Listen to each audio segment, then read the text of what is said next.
భద్రాద్రి కొత్తగూడెం జిల్లా భద్రాచలంలో రెవెన్యూ ఉద్యోగులు సామాజిక సేవా కార్యక్రమం నిర్వహించారు. Land revenue employees support services ఉమ్మడి ఖమ్మం జిల్లా రెవెన్యూ ఉద్యోగుల ఆధ్వర్యంలో అయితే మరి భవిత ప్రత్యేకమైనటువంటి అవసరాల పిల్లల పాఠశాలలలో సేవా కార్యక్రమాన్ని అయితే చేపట్టడం జరిగింది.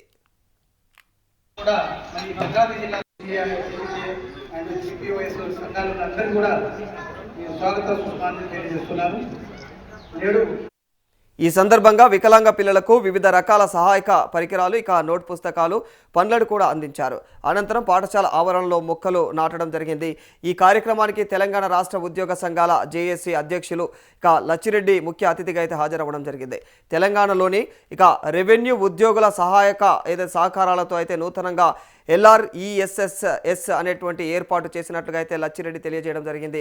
భద్రాచలంలోని శ్రీ సీతారామచంద్ర స్వామి వారి పాదాల చెంత పూజలు నిర్వహించి సేవా కార్యక్రమాలకు శ్రీకారం చుట్టడం అయితే ఆనందంగా ఉందని తెలియజేశారు. MRO కోట రవికుమార్ ఆయన మిత్ర బృందం కార్యక్రమం ఏర్పాటులో అయితే చేసినటువంటి కృషిని అభినందిస్తూ మరి వారికి ప్రత్యేకమైనటువంటి ధన్యవాదాలు తెలియజేశారు. భద్రాచలం రెవెన్యూ కాంక్లేవ్ 2026 సందర్భంగా LRESS ట్రస్ట్ తరపున రెవెన్యూ ఉద్యోగుల సామాజిక సేవా కార్యక్రమంలో భాగంగా ఈరోజు భవిత ప్రత్యేక అవసరాల పిల్లల ఏదైతే స్కూల్ పాఠశాల ఉన్నదో పాఠశాలలో వారికి కావలసిన నీడ్స్ ఏమైతే అవసరం ఉందో తెలుసుకొని అవసరాలకు సంబంధించిన ఫిజియోథెరపీ పరికరాన్ని అందించడం జరిగింది.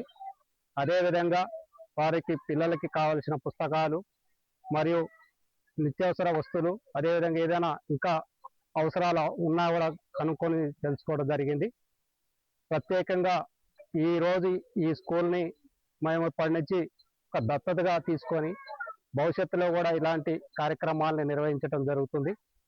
LRESS తరపున రాష్ట్ర వ్యాప్తంగా కూడా ప్రత్యేకమైన ఆదివారం రోజు నిర్వహించడం అనేది మేము తీసుకోవడం జరిగింది. దాంట్లో భాగంగానే ఈరోజు ఈ కార్యక్రమాన్ని ఇక్కడ శ్రీకారం చుట్టడం జరిగింది.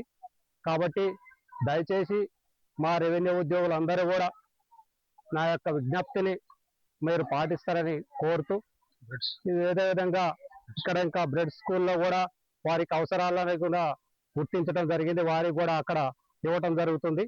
ఏదైనా ఒక ఉద్యోగ సంఘాల యొక్క ఐక్యత, ఉద్యోగులు మనం అందరం ఇప్పుడు నిత్యం బిజీగా ఉంటున్న సందర్భాల్లో నుంచి ఏదో అవసరాలు, అదేవిధంగా సోషల్ యాక్టివిటీస్ని తీసుకొని ముందుకెళ్లాలని భావించడం జరిగింది.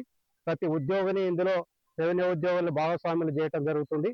ఖచ్చితంగా ఈ కార్యక్రమాన్ని భవిష్యత్తులో కూడా ఇట్లానే చాలా స్కూల్స్కి అవసరాలు ఉన్నవి, పిల్లలకి ఏమైనా అవసరాలు ఉన్నవన్నీ కూడా తీసుకొని చేయటం జరుగుతుంది.